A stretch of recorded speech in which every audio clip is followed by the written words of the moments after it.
تونل استقلال رو 8 ماه 9 ماه قبل که من آمدم اینجا 40% از کارش انجام شده بود.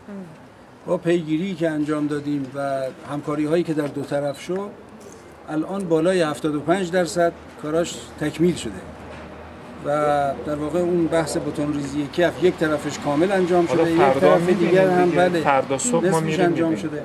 بنابراین پروژه خیلی تحرک خیلی خوبی داشته. جناب آقای نخست وزیر هم که اخیراً بازدید داشتن راضی بودن. آقای وزیر نقلیات جناب آقای گنجلزاده هم از پیشرفت کارش رضایت دارن.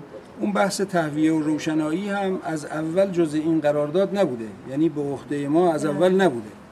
اگر دولت تاجیکستان علاقه‌مند باشه و از ما بخواد مسئولیت اجرای روشنایی و تهویهش رو به عهده میگیره.